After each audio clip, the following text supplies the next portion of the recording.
नमस्कार, मी मनीषा जयप्रकाश। आपण पाहत आहात लोकसंदेश न्यूज।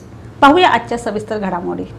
पनवेल तालुक्यातील विचुंबे येथे गुटख्याचा मोठा साठा जप्त करण्यात आला आहे। आज सकाळी जवळपास 7:30च्या सुमारास विचुंबे परिसरात काही अवैध गोष्टी घडत असल्याची माहिती गुप्त बातमीदारांच्या माध्यमातून मिळाली। त्या अनुषंगाने पोलीस प्रशासन व अन्न नागरिक औषध प्रशासन यांच्या माध्यमातून या ठिकाणी धाड टाकण्यात आली। या ठिकाणी तपास केला असता मोठ्या प्रमाणात गुटख्याचा मोठा साठा आढळून आला। सध्या महाराष्ट्रात गुटखा बंदी असल्याने असा साठा ठेवण्यास कायद्याच्या दृष्टीने मज्जाव आहे। ही कारवाई अन्न व औषध प्रशासन, खान्देश्वर पोलीस यांच्या संयुक्त विद्यमाने करण्यात आली। पनवेलमधील विचुंबे गावात एका चाळीतल्या खोलीमध्ये आढळून आलेला 20,06,000 किमतीचा गुटखा जप्त करण्यात आलेला आहे। यामध्ये एका आरोपीला अटक करण्यात आलेली आहे।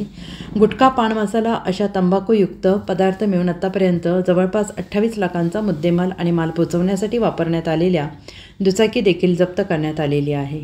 तुम्ही इकडे कारवाई करायला कोणती कारवाई केली आज दिनांक 23 जानेवारी 2025 रोजी आपल्या अन्न आणि औषध प्रशासन विभागाचे माननीय मंत्री नरहरी झिरवळ साहेब यांच्या आदेशानुसार आणि आपल्या अन्न आणि औषध प्रशासन विभागाचे सह आयुक्त गुप्तवार्ता माननीय राहुल खाडे साहेब, त्यानंतर आपल्या विभागाचे माननीय आयुक्त नार्वेकर साहेब यांच्या मार्गदर्शनाखाली आपण आजची ही कारवाई प्रस्तावित केलेली होती।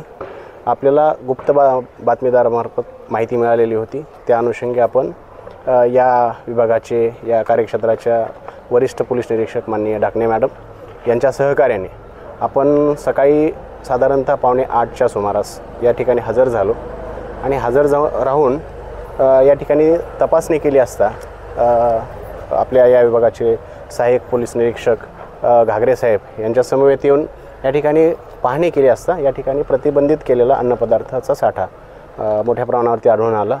सदर साठ्याची किंमत साधारणतः 28 लाखाच्या जवळपास आहे आणि सदरचा प्रतिबंधित केलेला अन्नपदार्थाचा वितरण करण्यासाठी एक 2 व्हीलरची देखील वापर करण्यात येत होता। तर ती सुद्धा आपण या कारवाईमध्ये जप्त करणार आहोत।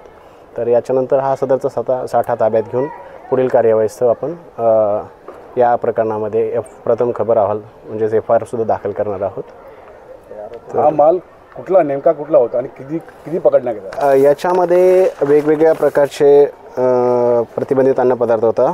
साधारणतः 14 प्रकारचे वेगवेगळे प्रतिबंधित अन्नपदार्थ होते। याच्यामध्ये गुटखा, पान मसाला आणि सुगंधित तंबाखू यासारखे प्रतिबंधित केलेले अन्नपदार्थ होते। ते आपण जप्त करून पुढील कार्यवाही आपण मार्केटमध्ये व्हॅल्यू किती असेल? तर साधारणतः याची व्हॅल्यू बघितली तर अप्रॉक्सिमेट 28 लाखाच्या जवळपास किंमत आहे। तर सदस्थितीमध्ये जेव्हा आपण या ठिकाणी व्हिजिट केली तेव्हा या ठिकाणी संदीप कुमार निषाद म्हणून जो व्यक्ती कामकाज पाहत होता त्या व्यक्तीला आपण ताब्यात घेतलेलं आहे।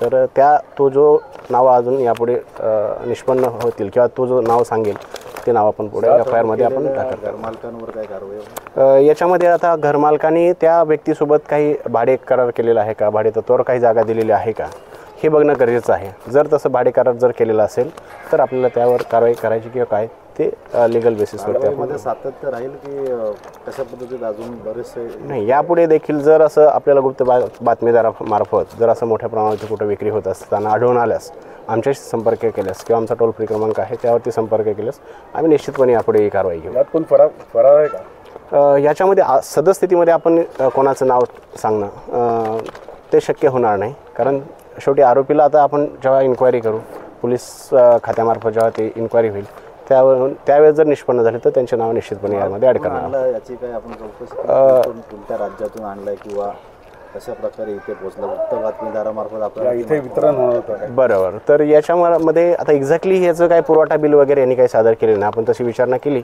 किंवा कुठून माल विकत घेतला आहे किंवा कोणाला पुरवठा करणार आहात, तर याच्याबद्दल आपल्याला त्यांनी वितरण करण्यासाठी जे काही विक्री बिल किंवा खरेदी कुठून केलं याच्याबद्दल खरेदी बिल यांनी काही उपलब्ध करून दिलेले नाहीत। त्यामुळे निश्चितपणाने आपल्याला अद्याप त्यावरती काही प्रतिक्रिया देणं शक्य होणार नाही।